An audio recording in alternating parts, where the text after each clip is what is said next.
محترم حضرات، ہم اور آپ رمضان مبارک کے مہینے میں ہیں جو بہت ہی بابرکت، رحمت والا، برکت والا، جہنم سے آگ کی آزادی، جہنم کی آگ سے آزادی دلانے والا مہینہ ہے۔ اللہ تعالیٰ نے فرمایا شہر رمضان الذی انزل فیہ القرآن، رمضان کا مہینہ وہ ہے جس میں اللہ تعالیٰ نے قرآن مجید کو نازل فرمایا، اور اسی مہینے میں تمام کتب سماویہ اللہ تعالیٰ نے نازل فرمایا۔ قرآن مجید اللہ کی کتاب ہے، اور بھائی بات نہیں کرو، بھائی جو بچے باتیں کریں مار چلے، باتیں نہیں کریں گے۔ قرآن مجید اللہ تعالیٰ کی کتاب ہے اور تمام لوگوں کے لیے ہدایت ہے اور شفا بھی ہے۔ جو جن قوموں نے اس قرآن مجید کو دیا اور اس کو اپنایا، لے تو بھی آ جا، لے بہت بولے تو، ہاں سب آ جا، لے سب لوگ آ جا، سبھی آ جا۔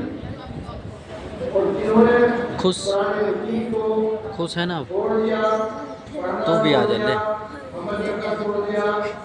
سبھی آ جا۔ ابے ہاتھ مت دکھا۔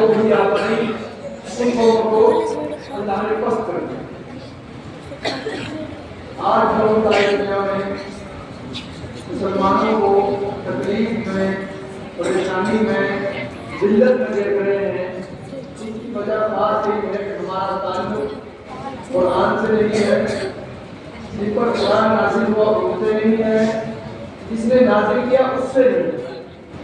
یعنی اللہ تعالیٰ کے احکامات پر ہم عمل نہیں کرتے اور رسول اللہ صلی اللہ علیہ وسلم کی سنتوں پر عمل نہیں کرتے۔ اللہ تعالیٰ کو رسول اللہ صلی اللہ علیہ وسلم کا طریقہ پسند ہے ہر کام میں۔ اللہ تعالیٰ نے قرآن مجید میں فرمایا کہ اگر تم یہ چاہتے ہو کہ اللہ تم سے راضی ہو، فاتبعونی یحببکم اللہ، کہ تم رسول اللہ کی اتباع کرو تو اللہ تعالیٰ تم سے محبوب بنا لے گا، اور جب اللہ کے محبوب بن جاؤ گے تو پھر کوئی تمہارا نہیں جائے۔ اور حدیث میں تو یہاں لگا تھا اگر کوئی نیت ہی کر لے دل میں کہ میں یہ نماز پڑھوں گا، روزہ رکھوں گا، اپنے بچوں آپ سے کراؤں گا، میں خیرات دوں گا، جو بھی نیک عمل کی نیت کرے اس کو بہت ثواب ملتا ہے۔ اور اگر کوئی دل میں نیت کرے گناہ کی تو لکھنے والا فرشتہ اس کو لکھتا نہیں ہے، جب تک کہ آدمی سے کر نہ گزرے، کر گزرنے کے بعد بھی فرشتہ یہ سوچتا ہے کہ ہمارے کلام کا دل میں آدمی کو معلوم کہ وہ سکتا ہے توبہ،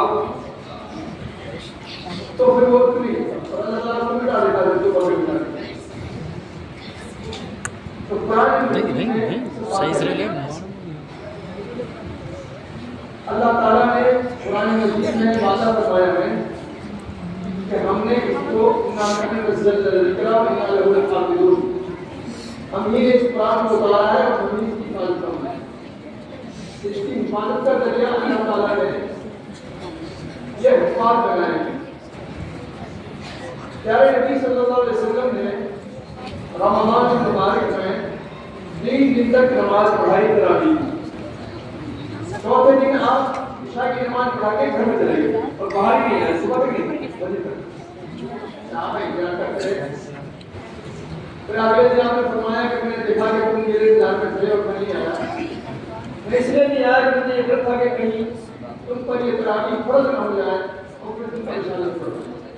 ابھی تو سنت ہے، فرض ہونے کے بعد ضروری ہے، سارے اپنے اپنے گھر میں پڑھو۔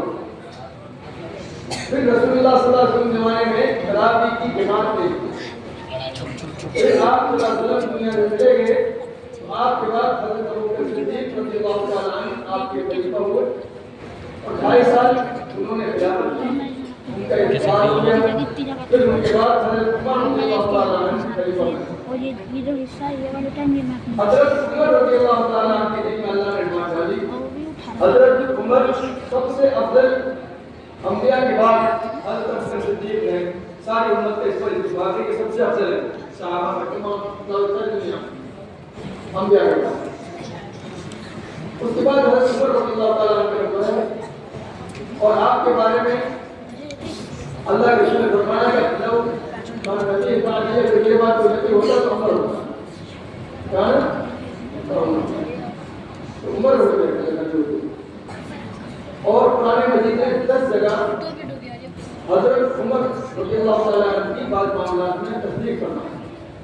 جیسے رسول اللہ صلی اللہ علیہ وسلم کوئی رائے مانی جو رائے حضرت عمر نے دی اسی رائے کے مطابق قرآن میں فیصلہ 10 جگہ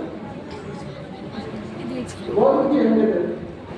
تو حضرت عمر رضی اللہ تعالیٰ عنہ نے تمام صحابہ کے مشورے سے بڑے بڑے صرف حضرت ابوبکر صدیق کے بعد علی رضی اللہ تعالیٰ عنہ نے حضرت عثمان رضی اللہ تعالیٰ عنہ نے حضرت ابو ایوب انصاری ہیں حضرت ابی بن کعب رضی اللہ عنہ بہت بڑے شہید رضی اللہ تعالیٰ عنہ بہت بڑے قاری رضی اللہ عنہ اور تمام صحابہ موجود ہیں. سب سے مشورہ کر کے آپ نے پھر مسجد نبوی میں اور حرم شریف میں تراویح کی نماز کی رکعت شروع کرائی اور اس میں قاری مختلف سنانے والے. اس طرح اس دن سے سلسلہ شروع ہوا کہ تمام حفاظ کرام رمضان مبارک میں قرآن مجید سناتے ہیں اور سنتے ہیں اور تمام مختلف سنتے ہیں اور پھر وہ اس کی سنانے کی تیاری کرتے ہیں. پہلے سے یاد کرنا شروع کر دیتے ہیں اور ان کو شوق ہوتا ہے. پھر امت ان کا احترام بھی کرتی ہے اور کرنا بھی چاہیے. کیا امام ابو حنیفہ کے بارے میں آتا ہے کہ انہوں نے اپنے بیٹے حماد کو ان کے استاد سے حماد ان کے پاس بٹھایا تھا کیونکہ اپنے بچہ کے پاس نہیں پڑھتا اپنے پاس چلے بٹھائی جاتی ہے. استاد کے پاس کسی چاہیے ہوتی ہے جب بچائی ہوتی ہے تو پڑھائی ہوتی ہے جب گڑبڑ کرنا نہیں بچائی ہونی چاہیے. کھانے کا گزرے ہم کہہ رہے باتیں تو بات چل رہے وہاں آ جا کر. تو جب انہوں نے ان کے بیٹے حماد نے اپنے استاد حماد سے سورہ فاتحہ لکھی تو انہوں نے 500 درہم ان کے استاد کو انعام میں دی. اور عمر رضی اللہ تعالیٰ عنہ دی. تو قرآن مجید ایک الفاظ کے ذریعے سے اللہ تعالیٰ نے سلسلہ بنایا کہ قرآن مجید محفوظ ہے. کوئی اس میں تبدیلی کرنا چاہے یا غلطی سے کوئی تبدیلی ہو جائے تو فوراً ہاتھ ٹھیک کر دیتا ہے یہاں یہ نہیں ہے اور کسی دنیا کا انعام ملتا ہے. تو اللہ تعالیٰ کا کلام ہے اور اللہ تعالیٰ سب کا حکیم حاکمین ہے اور علیم و خبیر ہے. تو جس طرح چاہے اپنے کسی چیز کی بات کر سکتا ہے تو کسی کو محتاج نہیں ہے لیکن اللہ نے سلسلہ دیا. اور اسی طرح ہر رمضان میں ہر جگہ پوری دنیا میں قرآن مجید سنا جاتا ہے اور سنا جاتا ہے. بعض لوگ دنیا میں ایسے بھی جگہ کہ بھائی خالی قرآن کو زبانی طور پہ پڑھنا چاہیے اس طرح رکھ لینا اس کا کوئی بات نہیں ہے. یہ بالکل غلط ہے. نبی کریم صلی اللہ علیہ وسلم نے فرمایا کہ قرآن مجید کی تلاوت کرنا چاہیے اور تلاوت پر اللہ تعالیٰ ایک ایک حرف پر 10 نیکی عطا فرماتے ہیں. اور رسول اللہ صلی اللہ علیہ وسلم نے فرمایا کہ یہ کہ الف لام میم ایک حرف بلکہ الف حرف لام حرف میم یہ 3 حرف الگ الگ ہے اور ان پر 33 نیکی ملتی ہے. بتا دوں نیکی 7000 حسن 30 نیکی ملتی ہے. تو آپ اگر بنا سمجھے پڑھیں گے تو بھی آپ کو اس پر ثواب ملتا ہے. پھر اس یہاں ثواب ملتا ہے. اب آج کل کیا ہے کہ اگر کوئی کہ ہمیں 30 روپے ملیں گے گھر پر تو آپ کو سمجھ میں فوراً آ جائے گا. ثواب سمجھ میں نہیں آتا کیونکہ ثواب ہمارے سامنے نہیں واسطہ تو ملے گا. ثواب آپ کو ملے گا اور مرنے کے بعد ثواب کی قدر معلوم ہوگی. کیسے معلوم ہوگی؟ رسول اللہ صلی اللہ علیہ وسلم نے فرمایا کہ مفلس کون ہے؟ صحابہ سے پوچھے کہ مفلس کون ہے؟ صحابہ نے کہا کہ مفلس کون ہے جس کے پاس 1 دینار درہم نہ ہو. دینار تو سونے کا ہوتا تھا اور درہم چاندی کا ہوتا تھا. تو جس کے پاس پیسہ نہ ہو یا دینار درہم نہ ہو آج کے زمانے میں پیسہ اور ڈالر نہ ہو تو وہ مفلس ہے. پیسہ نہ ہو جس کے پاس تو اللہ کے فرمان نے وہ مفلس نہیں ہے. مفلس وہ ہے کہ کل قیامت میں میدان حشر میں حساب کتاب والے دن اللہ کے سامنے آئے گا. اس کا حساب